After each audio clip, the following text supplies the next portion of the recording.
My boyfriend said I was just for fun after 5 years together while his ex was marriage material. His cousin proposed 6 months later. Ryan and I had been together for 5 years and lived in the same apartment for 3. We split rent, had a shared bank account for bills, and his family invited me to every holiday like I was already part of the family. His mom called me her future daughter-in-law at every family dinner, and Ryan would just smile and squeeze my hand. We'd talked about marriage plenty of times, and he always said he wanted to do it right, save up for a nice ring and proposal that I deserved. I believed him because why wouldn't I after 5 years of building a life together? Everything was perfect, until his cousin Ethan came back from working overseas, and they had their big reunion night out. I was supposed to go, but got called into a work emergency last minute. Ryan said he'd be home early since it was just catching up with Ethan and a few old friends. He didn't come home until 4 in the morning, completely wasted. The next day, Ethan added me on social media and started being really friendly, commenting on my posts and sending funny memes. Ryan said Ethan was always like that, super social and friendly with everyone. I thought it was nice that his cousin wanted to get to know me better. 2 weeks later, we were at Ryan's friend Todd's barbecue, and I went inside to grab more drinks from the kitchen.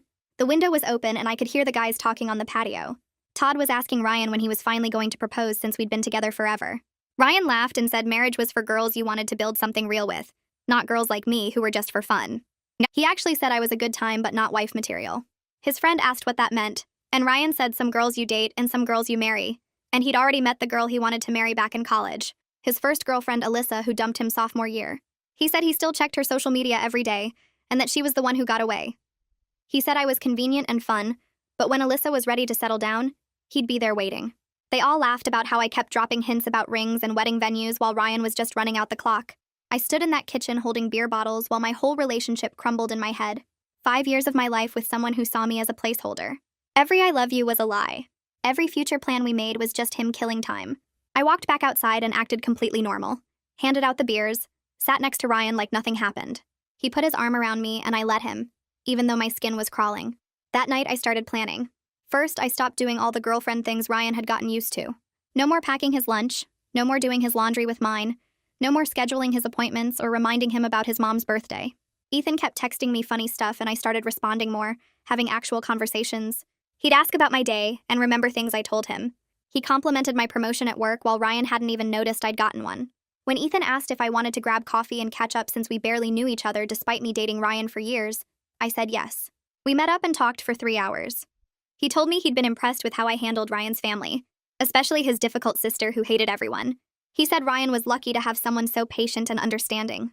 I almost cried because it was the first time in months someone had said something nice about me as a partner. We started having coffee every week, then lunch, then dinner when Ryan was working late, which was always. Ethan would pick restaurants I mentioned wanting to try, remember how I liked my coffee, ask about presentations I was nervous about. Everything Ryan should have been doing but wasn't. After 2 months of this, Ethan told me he had feelings for me. He said he knew it was complicated with Ryan, but he couldn't watch his cousin waste what they had. He said Ryan talked about me like I was temporary, and it made him sick because I deserved someone who saw me as their future, not their placeholder. He said he'd been in love with me since that first family dinner where I helped his grandmother with her walker without being asked. That night I went home and told Ryan we needed to talk. I said I knew about his conversation at Todd's barbecue, about Alyssa, about me being just for fun. His face went white and he started scrambling, saying it was just guy talk, that he didn't mean it, that he loved me. I asked him to propose right then if he loved me. He said he wasn't ready. After 5 years, he wasn't ready. I packed my stuff that night. Ethan helped me move into my new apartment the next day. Ryan called and texted nonstop, saying we could work it out, that he'd change, that he'd propose if that's what I wanted. A month later, Ethan and I were officially together. Ryan lost his mind when he found out at the next family dinner. Ryan's chair scraped against the floor so loud everyone stopped talking mid-sentence. He stood up fast enough that his water glass tipped over and spilled across the white tablecloth. His face was red and his hands were shaking as he pointed at Ethan and me sitting together on the other side of the table.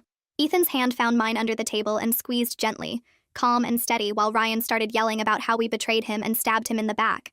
His mom looked confused at first, glancing between the 3 of us like she was trying to solve a puzzle. Then her eyes landed on our joined hands under the table, and her expression shifted to understanding. His dad set down his fork and told Ryan to sit down and lower his voice because they were having a family dinner.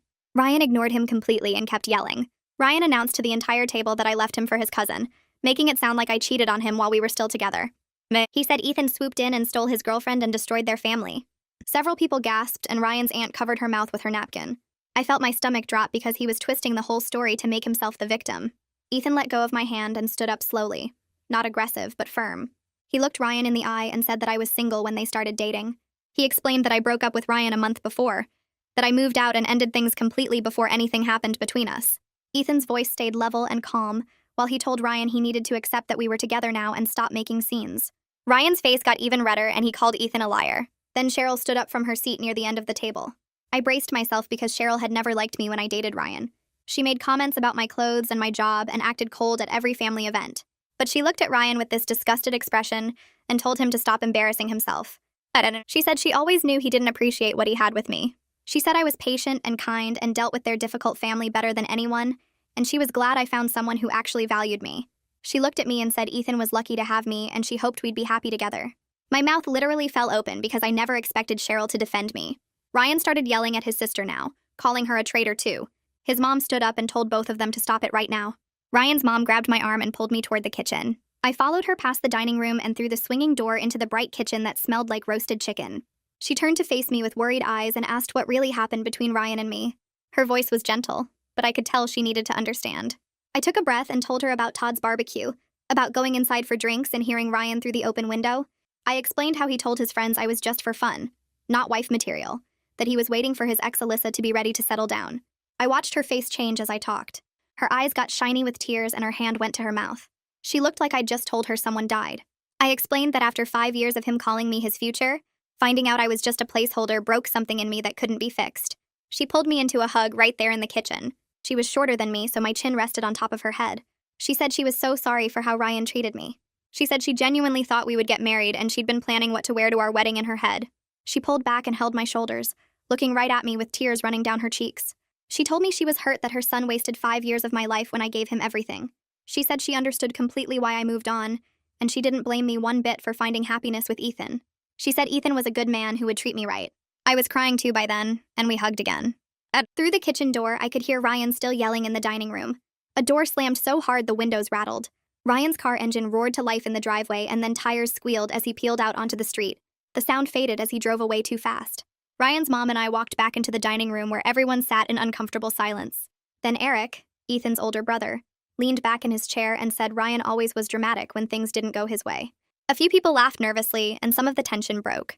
Ethan's dad made a joke about Ryan probably going to drive around and cool off. People started picking up their forks again and passing dishes. The dinner kept going, but everything felt awkward and forced. Ethan's family made a real effort to include me in conversations like nothing weird had just happened. His aunt asked about my job and seemed genuinely interested in my answers. His uncle talked about a restaurant he thought Ethan and I should try. Ryan's grandmother, who I'd helped with her walker at past dinners, reached over and patted my hand with her wrinkled one. She said she was glad I was sticking around the family. She said she could tell I was good people from the first time we met. I squeezed her hand back and felt grateful that at least some of Ryan's family was on my side. The next week was bad. Ryan sent me text after text, dozens of them at all hours. Some of them begged me to come back and said we could work things out. Others called me horrible names for dating his cousin. He said I was using Ethan to get back at him. He said I never really loved him. He said I was destroying his family. The texts got meaner as the week went on. I saved screenshots of all of them on my phone in case I needed proof later. Then I blocked his number and felt immediate relief when my phone finally stayed quiet. Ryan started posting things on social media. He never mentioned me or Ethan by name, but it was obvious what he meant. He posted about betrayal and how family should be loyal. He posted quotes about snakes in the grass and people showing their true colors. He shared articles about moving on from toxic people. I saw them because mutual friends kept sending me screenshots. Ethan never looked at any of it. When I showed him some of the posts, he just shrugged and said Ryan could post whatever he wanted. He said getting worked up about it would just give Ryan what he wanted. I found that so attractive compared to Ryan's constant need for drama and attention. Ethan just focused on us and our relationship instead of worrying about what his cousin thought. Mila came over on Saturday with coffee and boxes to help me finish unpacking my new apartment. I'd been living there for 6 weeks, but still had boxes in the closet and pictures leaning against walls. She asked if I was really sure about moving on so fast from a 5-year relationship. She said 6 weeks seemed quick to be dating someone new. I understood why she was worried, but I explained that I didn't emotionally leave Ryan 6 weeks ago. I left him the moment I heard that conversation at Todd's barbecue. I told her I spent 2 months with Ryan after that, going through the motions while feeling completely dead inside. So really it had been almost 4 months since my relationship actually ended in my heart. The official breakup and moving out was just making it legal. Mila nodded slowly and said that made sense when I put it that way. She started pulling dishes out of a box and organizing them in my kitchen cabinets. She kept her back to me while she worked and said she needed to tell me something she should have said years ago. She admitted she never really liked Ryan. She said he always seemed to take me for granted and treated me like I should be grateful he was with me instead of the other way around. She said she watched me do everything for him while he barely noticed I existed half the time.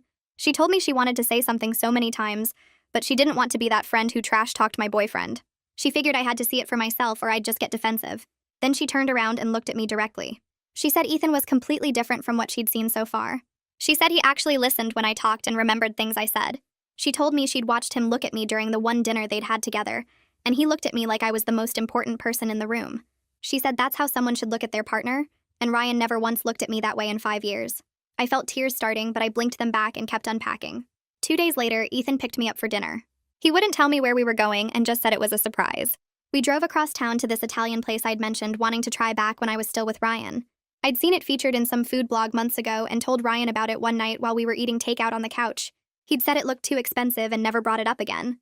But Ethan had remembered even though it was just a random comment I'd made in passing. We walked in and the host sat us at a corner table with candles and everything.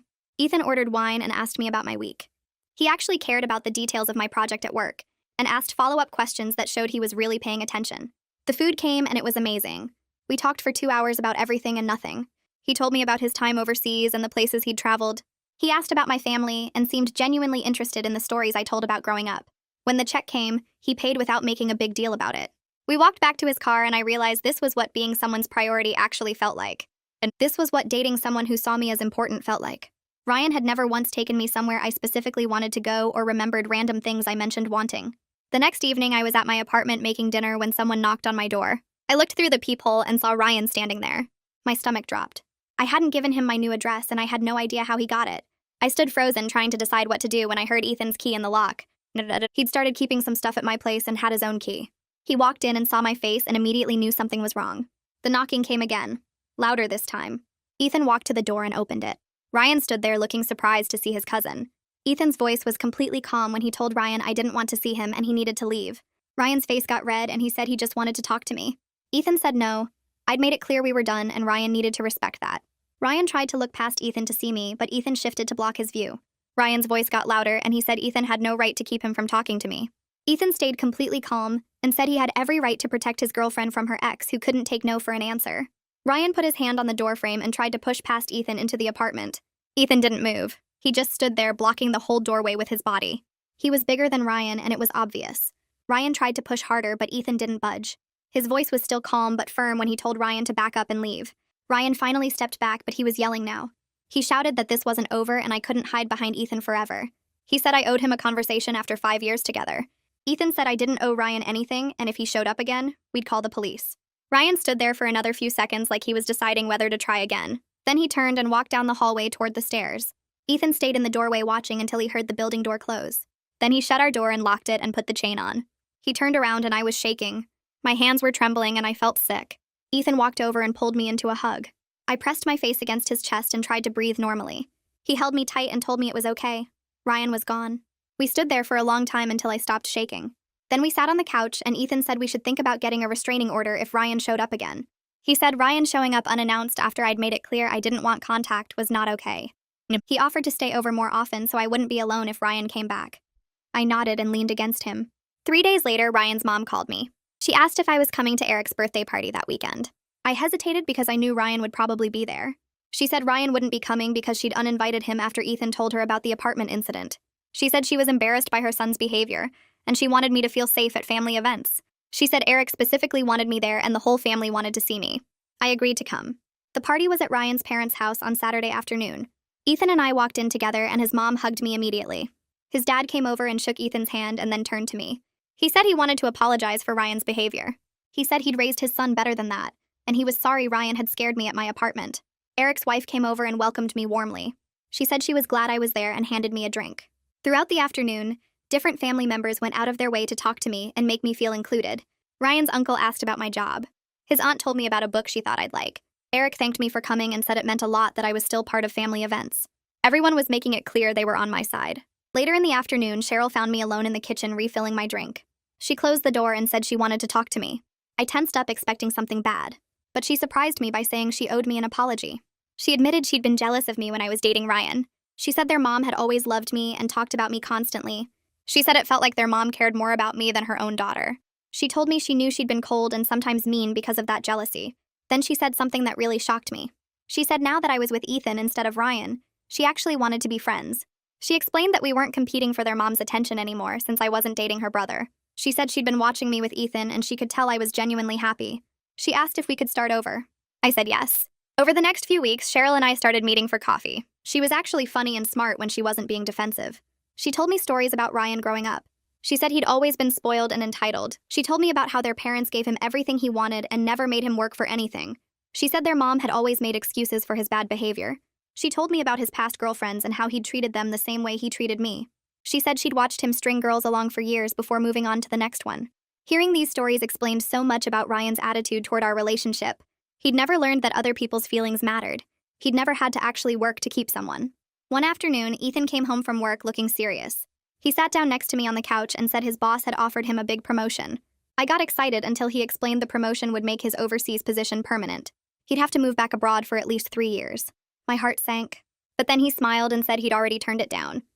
He told his boss he'd just gotten back and found something more important than career advancement. He said he wasn't going anywhere.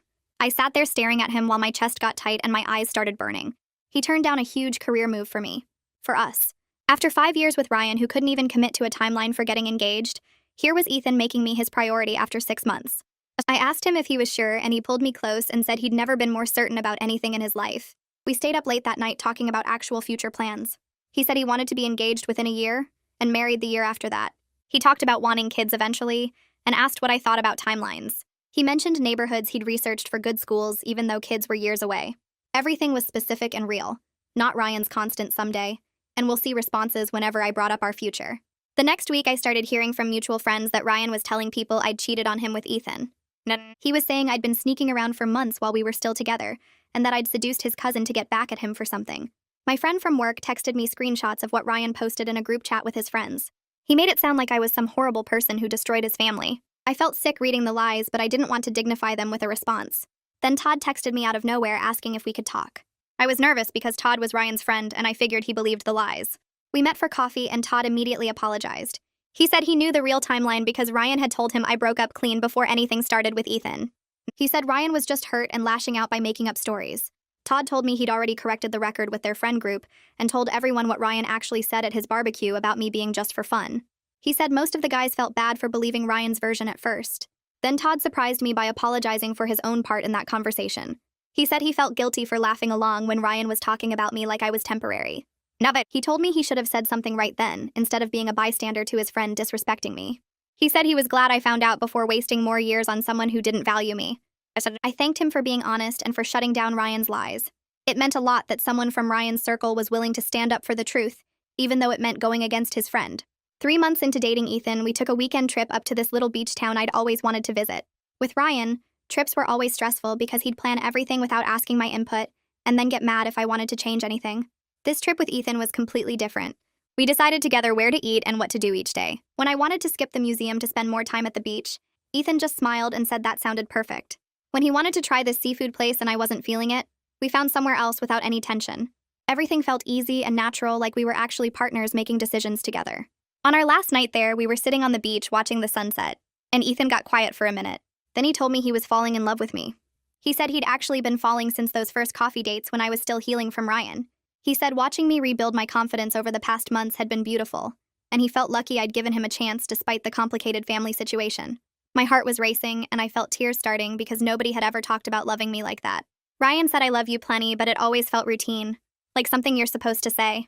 This felt different. I told Ethan I loved him too, and I meant it in a way I'd never meant it before. With Ryan, I was always trying to earn his commitment and prove I was worth keeping. With Ethan, it felt like partnership and mutual respect. It felt like we were choosing each other every day instead of me chasing someone who was already checked out. We sat on that beach holding each other, and I felt more secure than I had in years. When we got back home, I posted a few photos from the trip and didn't think much about it. 2 days later, I woke up to a long email from Ryan in my inbox. The subject line said, "We need to talk," and my stomach dropped. I opened it, and it was 3 paragraphs about how I never really loved him and just used him for stability. He said I'd probably been planning to leave him for Ethan the whole time, and our entire relationship was a lie. He went on about how I'd manipulated him and wasted his time when he could have been finding someone who actually cared. Requested Reds is on Spotify now. Check out link in the description or comments. The email was copied to his mom, which seemed intentional, like he wanted her to see his version of events. I read it twice and felt angry instead of sad. He was rewriting history to make himself the victim when he was the one who called me temporary and kept me around while waiting for his ex. I didn't respond to Ryan, but I did forward the whole email to his mom with a simple message saying I thought she should see what he was sending. She called me 20 minutes later apologizing again. She said she was going to have a serious talk with her son about moving on and accepting that our relationship was over. She sounded tired and frustrated with Ryan's behavior. A few days later, she texted asking if I wanted to meet for lunch. I said yes, even though I was nervous about what she wanted to discuss. We met at this little cafe, and she seemed different from usual, more serious. She told me she'd been going to therapy to deal with guilt about how Ryan turned out. She admitted she'd spoiled him growing up and made excuses for his bad behavior instead of holding him accountable. She said she was trying to do better now, and part of that meant being honest about her mistakes. She told me she was sorry for enabling Ryan's treatment of me, and for not seeing the signs that he wasn't serious about our future. Then she said something that made me start crying. She told me she thought of me as a daughter regardless of which cousin I was dating, and she hoped I'd still come to family events. She said she'd grown to love me over the 5 years I was with Ryan, and that didn't just disappear because we broke up. She said watching me with Ethan made her happy because she could see I was actually valued and respected. I told her I'd love to stay part of the family, and I was so grateful she wasn't shutting me out because of Ryan. Sitting there with her, I realized I wasn't losing a family by leaving Ryan. I was actually gaining one because now they saw me as my own person, instead of just Ryan's girlfriend.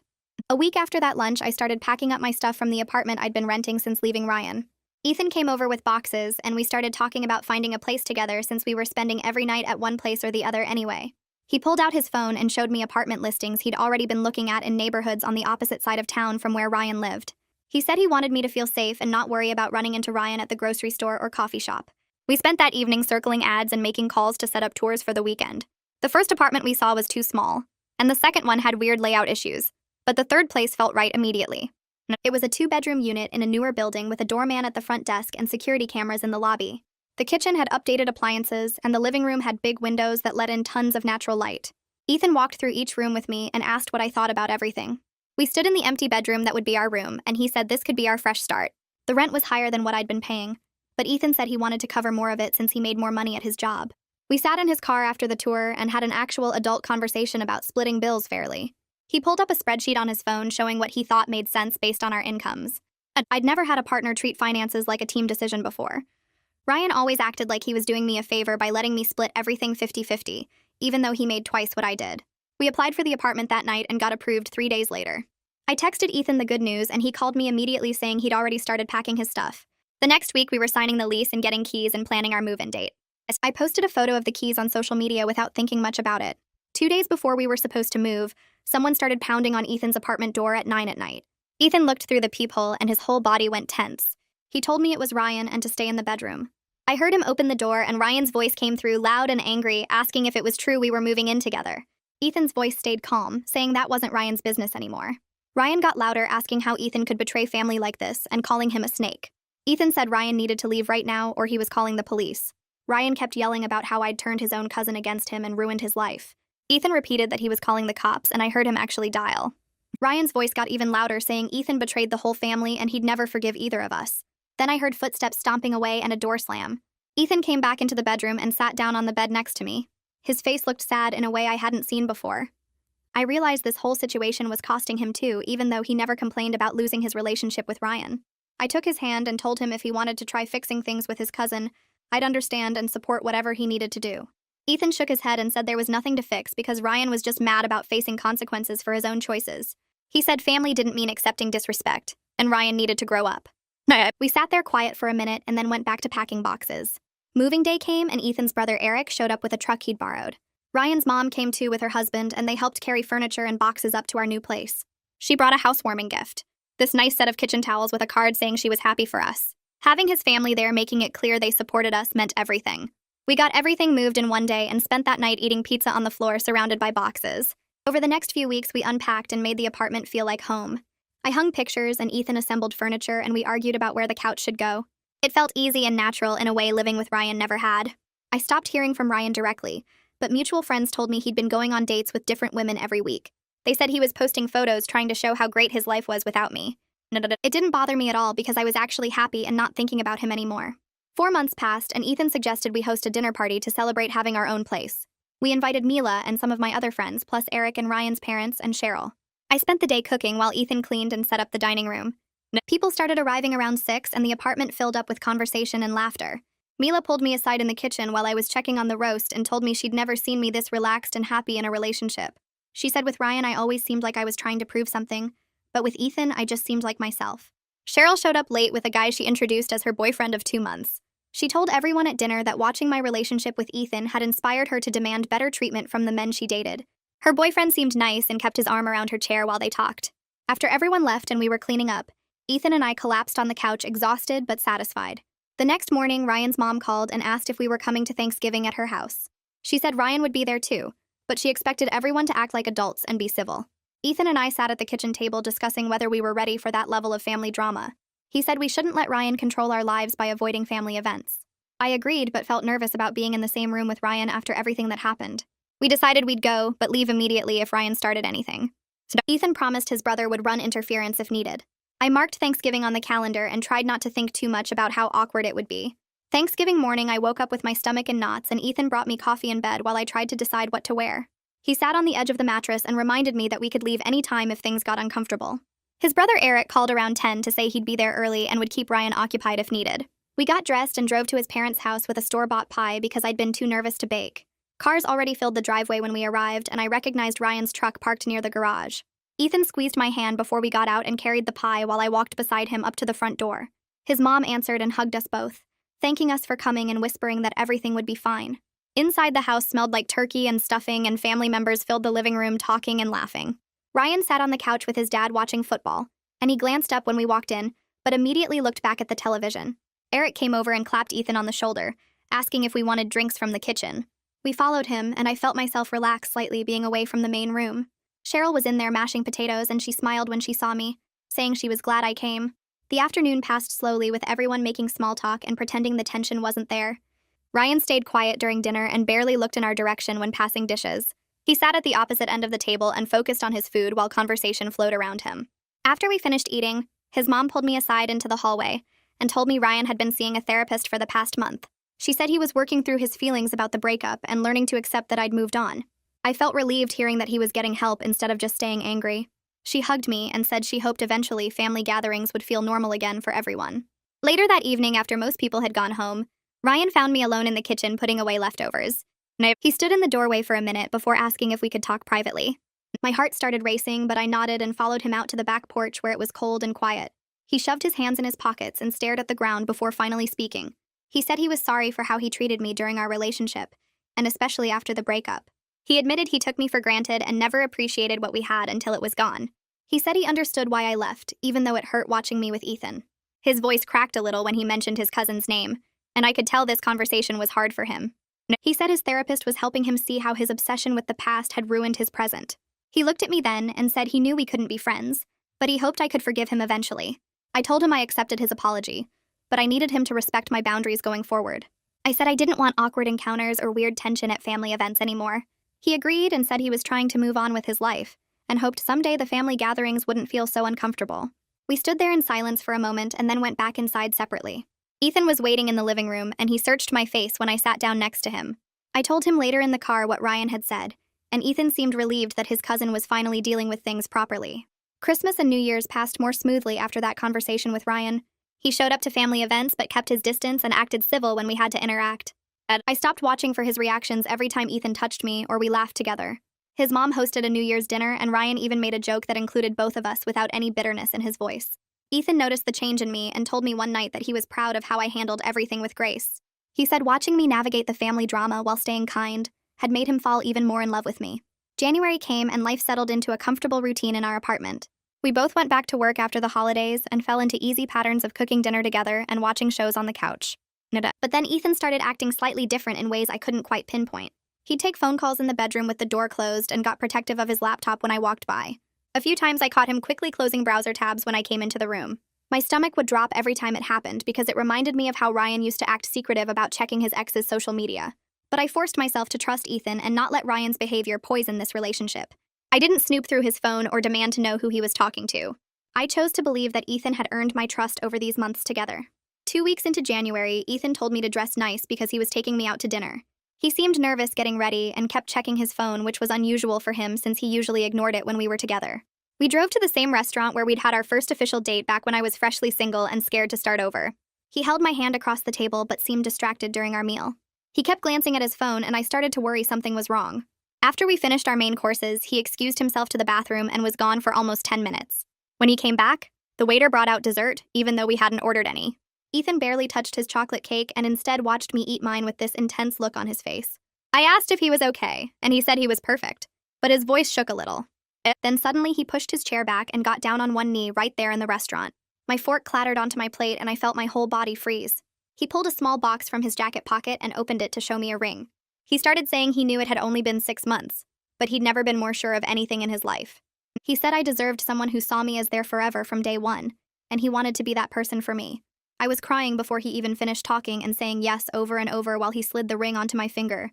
The whole restaurant started clapping, and the couple at the next table raised their glasses to us. I realized sitting there with tears running down my face that this was what I thought I'd have with Ryan after 5 years of waiting. But Ethan was giving it to me after 6 months because he was actually sure about us and didn't need years to figure out what he wanted. The ring fit perfectly, and I could tell he'd put real thought into choosing it based on things I'd mentioned liking. It had a simple band with a round stone that caught the light when I moved my hand. Ethan paid the bill quickly, and we left the restaurant with me still staring at my ring in disbelief. In the car, he admitted he'd been planning this for weeks, and that's why he'd been so secretive.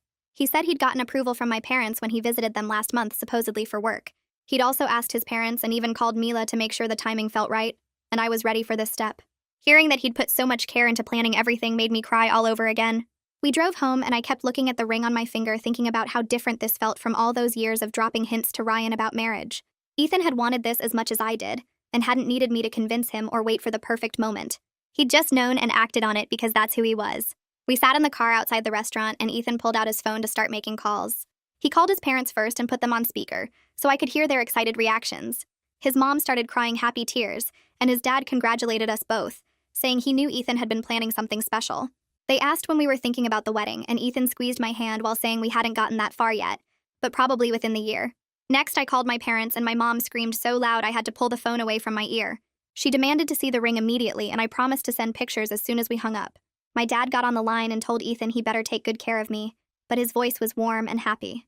Then Ethan called Ryan's mom because she was basically his aunt and had always been close to his side of the family. She answered on the second ring, and I could hear the smile in her voice when Ethan told her the news. She congratulated us both and said she was thrilled. Then there was this pause that stretched too long. She cleared her throat and mentioned she would need to tell Ryan, and I felt my stomach drop even though I'd known this was coming. Ethan told her not to worry about it and that we understood it might be awkward for Ryan to hear. She said she'd handle it sensitively, and we shouldn't let Ryan's reaction ruin our engagement night. After we hung up, Ethan kissed me and said everything was going to be fine. We drove home, and I kept looking at the ring on my finger, trying not to think about how Ryan would take the news. The next morning, I woke up to a text from Ryan that just said, "Congratulations, and hope you're both happy." It seemed genuine, even though I could feel the sadness behind it. I showed Ethan, and he read it without much reaction, just nodded and said that was mature of Ryan. A few days later, Ryan's mom called me directly, which surprised me since I figured she'd keep some distance now that I was marrying Ethan instead of her son. She asked how I was doing and if wedding planning had started yet. We talked for a while, and then she mentioned that Ryan was actually dating someone new, and it seemed pretty serious. She said he'd been in therapy and was working on himself, and meeting this new girl had helped him move forward. I felt this weight lift off my chest hearing that because I'd been carrying guilt about moving on so fast. Knowing Ryan had found someone too made everything feel less complicated. She told me not to feel bad about any of it, and that sometimes things work out the way they're supposed to. Wedding planning started the next week, and it was completely different from what I'd imagined it would be like with Ryan. Ethan actually had opinions about things like the venue and the food and the music. He sat with me looking through options and gave real feedback instead of just saying whatever I wanted was fine. When we disagreed about something, we talked it through and found middle ground without either of us getting upset. He wanted a smaller wedding focused on close family and friends, and I agreed because big weddings had never been my thing anyway. We picked a date 6 months out, which felt fast, but also felt right since we'd already been living together. Ethan helped me make lists and call vendors and never once complained about wedding planning being boring or too much. He got excited about details like the cake flavors and what songs we'd dance to. I kept thinking about how Ryan used to change the subject whenever I brought up wedding stuff, and how different this felt. 2 months into planning, Cheryl called me and asked if we could meet for coffee. I figured she wanted to talk about the wedding or maybe give me advice about marrying into the family. We met at our usual spot, and she seemed nervous, stirring her coffee without drinking it. Finally, she asked if I'd already picked my bridesmaids because she wanted to know if I'd consider having her in the wedding party. I just stared at her for a second because I honestly hadn't expected that. She said she knew it might be weird since she was Ryan's sister, but we'd become real friends over the past months, and she wanted to be part of my day. I told her yes before I even really thought about it, because she was right. We had become friends. She hugged me right there in the coffee shop and said she was so happy. Walking back to my car, I realized that having Ryan's sister as my bridesmaid felt like proof that I'd gained a family instead of losing one. The whole situation could have torn the family apart, but instead I was closer to them than ever. Ryan's mom insisted on throwing me a bridal shower even though I told her she didn't have to. She said she'd been planning my shower in her head for years, and she wasn't going to miss out just because I was marrying Ethan instead of Ryan. She invited both sides of the family and some of my friends, and the day of the shower I was nervous about how everyone would mix. Ryan didn't come, which I'd expected, but he sent a really nice gift with a card that wished me happiness. Everyone at the shower kept commenting on how mature he was being about everything and how much he'd grown. My friends from work were there, and Cheryl and some of Ethan's cousins, and it felt like my two lives blending together. We played the usual shower games and opened presents, and I felt surrounded by people who genuinely cared about me. Ryan's mom gave a little speech about how she'd always thought of me as a daughter, and that wasn't changing just because of how things worked out. She said she was grateful I was staying in the family, and she couldn't wait to officially call me her daughter-in-law. Near the end of the shower, Ryan's grandmother pulled me aside into the kitchen. She was this tiny old woman who didn't talk much at family dinners but always watched everything with sharp eyes. She took my hand and told me she'd known from that very first dinner that Ryan didn't appreciate me enough. She said she'd watched how I helped her with her walker without being asked, and how I made sure she had everything she needed, and she'd thought then that Ryan was lucky. But she'd also noticed that he never looked at me the way Ethan did.